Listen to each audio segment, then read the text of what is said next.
O meu entrevistado de hoje é Tião Medeiros, que é deputado federal pelo Partido Progressistas do Paraná e é presidente da Comissão de Agricultura, Pecuária e Abastecimento na Câmara Federal. O tema da nossa entrevista será: Projeto de lei proíbe o avanço da carne de laboratório no Brasil. Deputado Tião Medeiros, é um prazer ter o senhor aqui. Muito obrigado por aceitar o meu convite. Obrigado eu que te agradeço aí, Divino. É uma alegria falar contigo, com quem acompanha aí o Agro e Prosa, e poder contar um pouquinho do nosso trabalho em favor do agronegócio, do produtor rural brasileiro, que precisa sempre de apoio. Deputado, antes de entrarmos exatamente na nossa pauta, que é a carne de laboratório, eu gostaria de saber do senhor o seguinte: o senhor foi o relator de um projeto, de um projeto de lei que trata de incentivo fiscal à construção dos silos. Nós sabemos que a armazenagem é um dos maiores gargalos hoje no Brasil. Eu gostaria de entender como que é esse incentivo e como é que está a tramitação desse projeto. Muito bem, Divino. Esse é um assunto super importante para o agronegócio brasileiro. A gente sabe que a deficiência de armazenagem custa caro para o Brasil. E custa caro em que sentido? Quando as traders, que são as principais compradoras de commodities, né, de soja, o milho, ou o próprio farelo, ela percebe que o produtor, em razão da superprodução, da super safra, não tem onde colocar, ela pressiona os preços para baixo. E aí a gente viu nessa safra 22, 23, despencarem os preços das commodities brasileiras pela falta de infraestrutura de armazenagem. As traders, que não são filantrópicas, elas estão aí para ganhar dinheiro, esse é o negócio delas, sabendo disso, jogam o preço lá para baixo para comprar bem comprado e ganhar ainda mais, e na prática leva embora uma fatia do resultado que era para ser do produtor rural brasileiro. Leva para fora do Brasil. Então esse dinheiro, e é muito dinheiro, deveria estar na economia brasileira e ele foi embora, capturado aí pelas traders em razão da deficiência de armazenagem. Então esse é um tema que é estratégico para o país. A armazenagem, ela é estratégica. Os Estados Unidos tem 65%, por exemplo, da capacidade de armazenagem no campo, daquilo que se produz. Do que foi produzido, eles têm 65%. O Brasil, um pouco mais de 15%.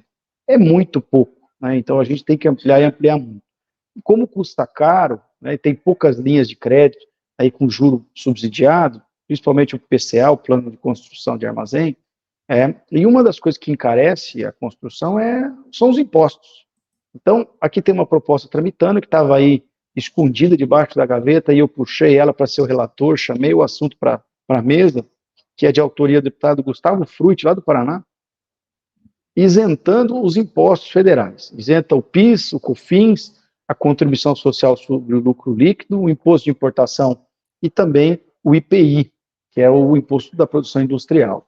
Isso tudo, somado, dá algo muito próximo aí de 30% do custo do armazém. Então, quer dizer, quase 30% dele fica em impostos. Então, se você tira e dá um período de isenção para que a indústria possa vender sem os impostos, você vai reduzir em quase um terço o custo dos silos. Isso viabiliza para o produtor, isso facilita, isso dá chance da gente aumentar e ampliar a estrutura de armazéns do Brasil. Se a gente quer colocar esse assunto como uma questão de estratégia nacional, nós precisamos falar e agir com correspondência. Então, vamos liberar aí dos impostos por um período de 5 anos, para que o produtor possa comprar e fazer a sua estrutura de silo de armazenagem e escolher uma melhor hora para fazer a venda, na entre-safra, para escolher uma hora que tem caminhão disponível, para ter um melhor frete, para vender um produto, uma soja, um milho disponível, para fazer uma remuneração melhor e ficar com esse dinheiro na economia brasileira. Esse é o grande desafio, Divino. E como é que está a tramitação desse projeto? O que o produtor pode esperar de resultados? Esse projeto, melhor dizendo, acabou de passar aqui na comissão, eu fui o relator dele e agora ele vai para a Comissão de Finanças e Tributação. Eu estou empenhado em fazer com que ele avance com muita velocidade. Eu estou cuidando dele como se fosse meu. Embora o autor seja outro deputado, que já um ex-deputado do Paraná, mas estou cuidando porque esse assunto, ele, na verdade, nem é meu, nem do deputado Gustavo Frutti, que é o autor, ele é do Brasil. Então, se a gente tiver a felicidade de aprovar ele, ganha o país com isso, né?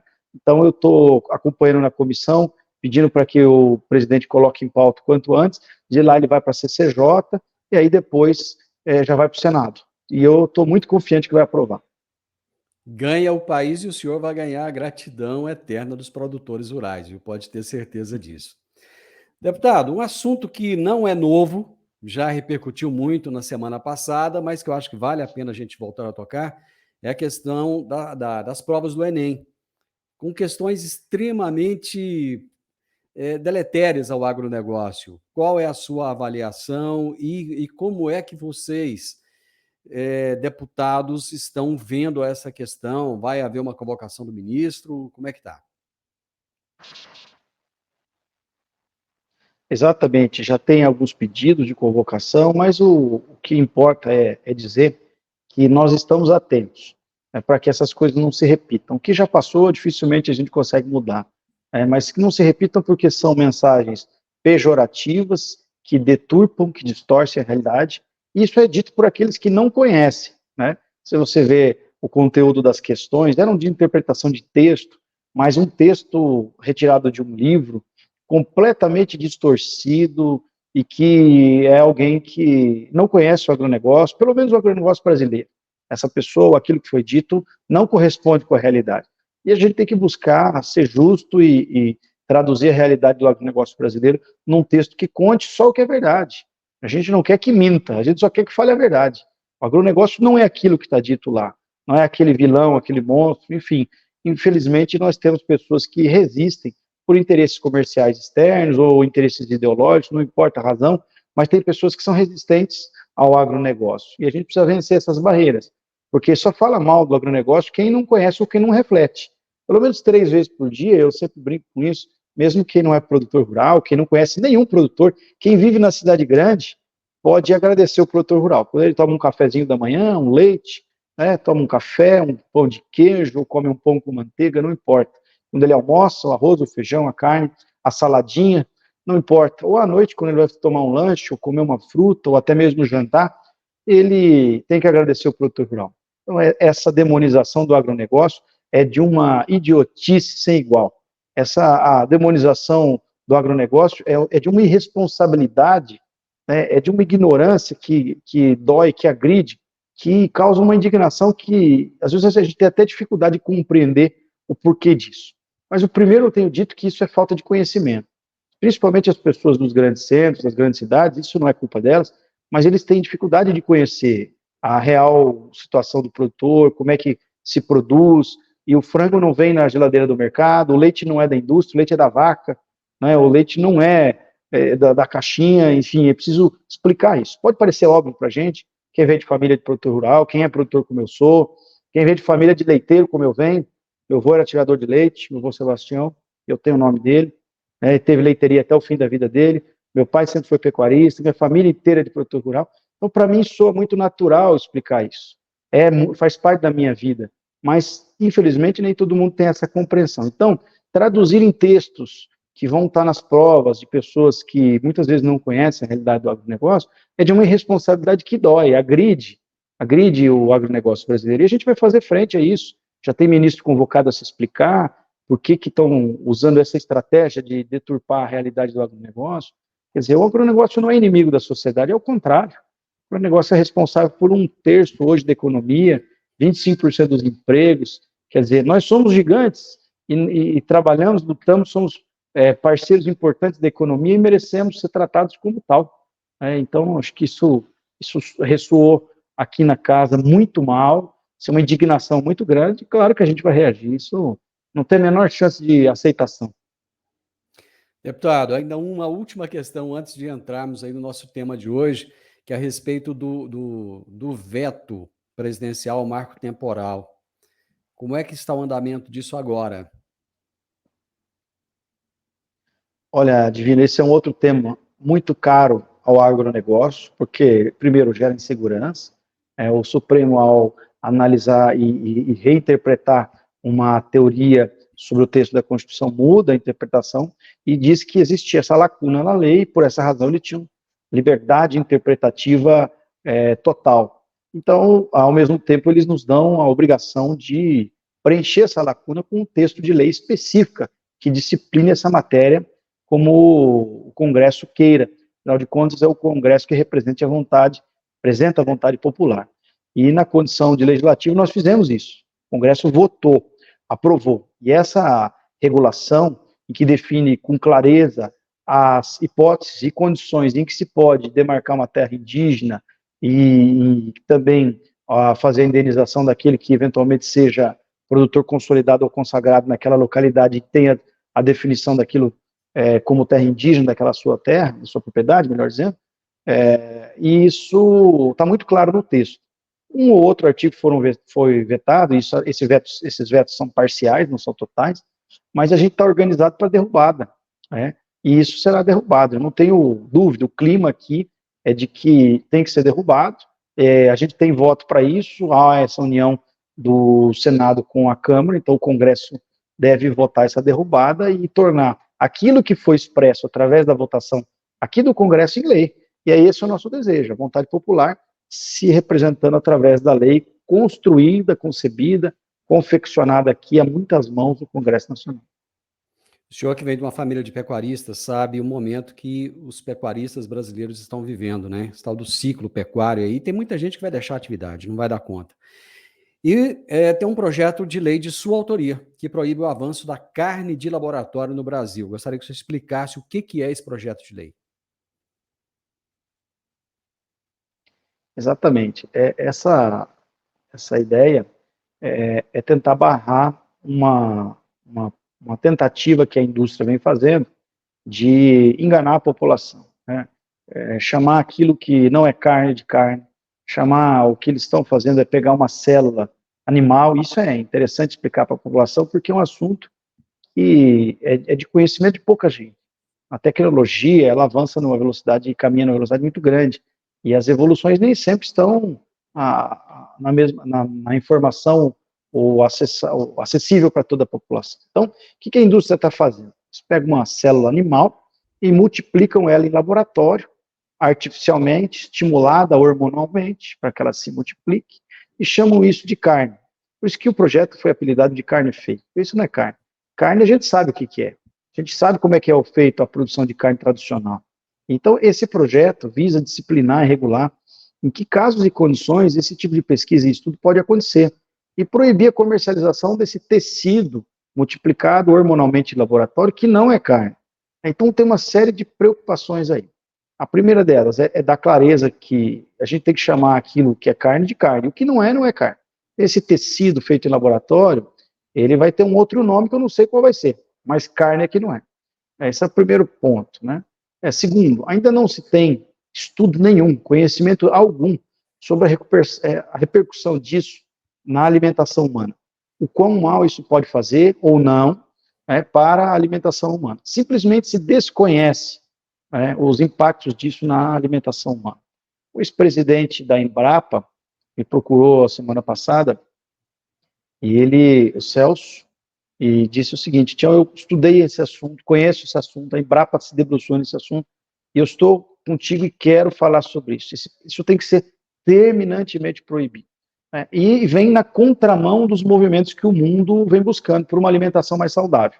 Tudo que as pessoas buscam é uma alimentação mais saudável, com alimentos mais orgânicos ou com menor incidência de agrotóxicos. A gente sabe o quanto que o agronegócio é perseguido por isso, os defensivos agrícolas, até a terminologia inadequada que muitos acabam se utilizando, os pesticidas. A gente tem feito uso racional disso, uma agricultura muito mais sustentável, muito mais inteligente, com marcadores biológicos preservados, como no caso da abelha, os produtos biológicos que respeitam esse tipo de marcador biológico. Então, o mundo busca uma alimentação mais sustentável e saudável, e de alimentos menos processados.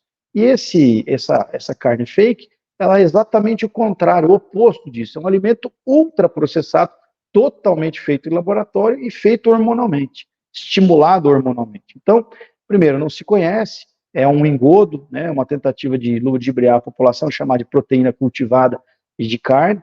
Então, é um nomezinho bonito que arrumaram para essa carne fake, e que a gente tenta proibir essa comercialização. Além do que, existe uma cadeia de produção que está sendo preservada, que ninguém está olhando para ela.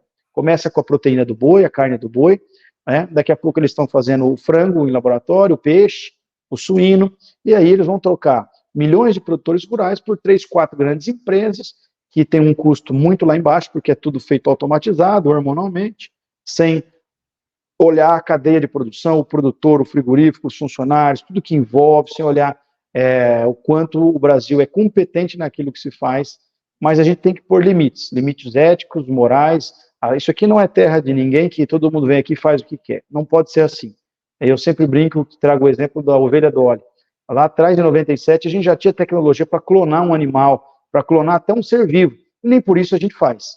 Nem por isso é permitido clonar um ser humano, por exemplo. Né? A gente tem barreiras, limites éticos, limites morais. E tem que saber que país nós queremos ser, daqui 5, daqui 10 anos, daqui 15 anos. Quem nós queremos ser? Então a gente quer preservar as cadeias produtivas, a gente quer limitar esse tipo de engodo, de fraude, de mentira, que a sociedade não compre essa narrativa mentirosa de que o agronegócio é vilão, de que a indústria vai produzir carne melhor e mais barata e produto mais saudável, que não é verdadeira. Aliás, nem se conhece os impactos disso. E já estudos em outros países têm demonstrado que elas têm um custo muito mais elevado hoje, ambientalmente, né, e que essa narrativa falsa que se cria não pode ser impositiva. A Itália já aprovou no Senado a proibição, o Uruguai também, o Paraguai foi o primeiro a aprovar, nosso país vizinho aqui. Então já existe um movimento internacional na tentativa de barrar essa mentira em relação à carne brasileira. A pecuária brasileira, ela traz uma contribuição muito grande para a economia, né? Qual seria o impacto financeiro? Vamos falar o impacto na economia que essa carne de laboratório traria em detrimento da pecuária. Olha, Divino, primeiro já existe uma mentira muito grande, como se a pecuária brasileira fosse a vilã da emissão de carbono. Você já deve ter ouvido as pessoas falarem aí da fermentação entérica do rume, do boi, né, que emite metano, que muita gente chama e fala que é o arroto do boi, que polui, o que é uma bobagem.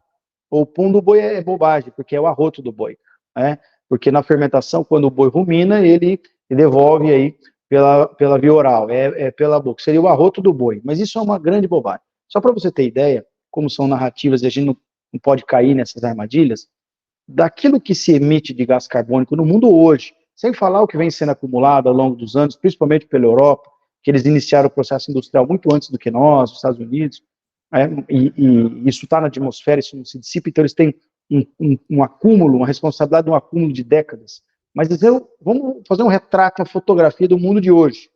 Do que se emite de gás carbônico no mundo hoje, a Ásia, especialmente a China, é responsável por 30%, um terço, 30%, quase um terço. É só a Ásia, dos quais praticamente quase tudo é China. Então, um terço do que se polui no mundo vem da China. A Europa, 19%, Estados Unidos, 17%, a Índia, 7%, a Rússia, 5%, o Brasil, 2,5%. Então, peraí. Então, vamos lá. O Brasil, 2,5% daquilo que se emite no mundo hoje. É isso que a gente é responsável. Desses 2,5%, a agroatividade brasileira, ela é responsável por 0,25%, 10% daquilo que o Brasil emite. É muito pouco, é muito pouco. Então, assim, colocar a pecuária como vilã já é uma narrativa que vem sendo construída para a sociedade comprar essa ideia e chegar à conclusão de que a solução é a carne fake, a carne de laboratório, essa proteína cultivada, que essa sim é ambientalmente adequada. Então, isso é uma narrativa que vem sendo construída para chegar nessa conclusão lá na frente. A pecuária brasileira é saudável, ela é sustentável. A gente tem, claro, pequenas variações, um lugar ou outro que a gente tem a mania de pegar o problema, o episódio casuístico e colocar isso como se fosse a regra. A regra da pecuária brasileira é uma pecuária sustentável, de alto padrão. Melhorou a genética do gado brasileiro, do padrão de porte do gado brasileiro, antecipou o período de abate.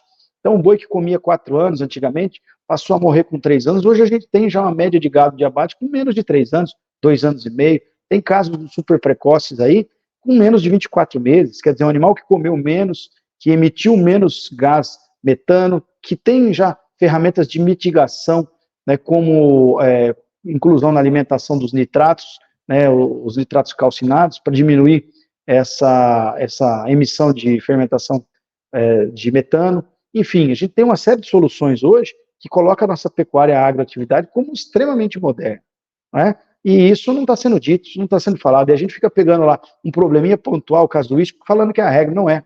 Então a gente precisa desmistificar essa mentirada toda que tem contra a agropecuária brasileira e colocar a verdade na mesa e colocar valor na nossa atividade, né? A gente passa um momento difícil, a pecuária despencou de preço, agora deu uma pequena retomada, um pequeno fôlego para o pecuarista de corte, o leiteiro está sofrendo bastante, a gente falou aqui já da dificuldade da pecuária leiteira por conta da importação de leite em pó de outros países, né, que é uma outra briga, uma outra luta que nós estamos travando aqui, mas assim, Divino, dizer, nossa pecuária é moderna, é sustentável, e a gente tem que se orgulhar dela, e não cair na narrativa que as pessoas, às vezes, de fora, por interesses conflitantes, a gente não pode ser ingênuo, os mercados de fora têm medo do mercado brasileiro tomar conta, porque nós somos da porteira para dentro muito mais competentes do que eles, né? E que a gente não tome os mercados deles. É esse o pavor que eles têm lá fora. E por essa razão, eles atacam, né? E criam narrativas, e às vezes a gente tem que se preocupar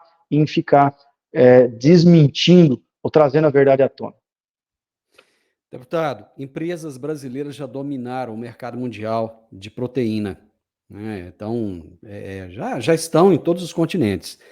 Esse povo tem muito dinheiro e eles estão investindo agora nessa carne fake, nessa carne de laboratório.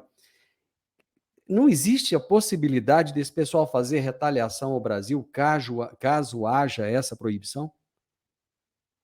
Olha, boa parte do produto brasileiro, da fatia de mercado deles, vem do produto brasileiro. A retaliação aqui seria um tiro no pé. A indústria aqui tem contratos, eles têm obrigações a cumprir, tem, enfim, eu não vejo por esse viés.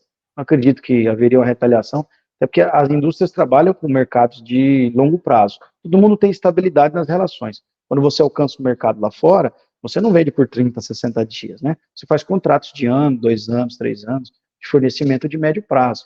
E isso precisa ser cumprido. Então, acho muito pouco provável que haveria retaliações nesse sentido.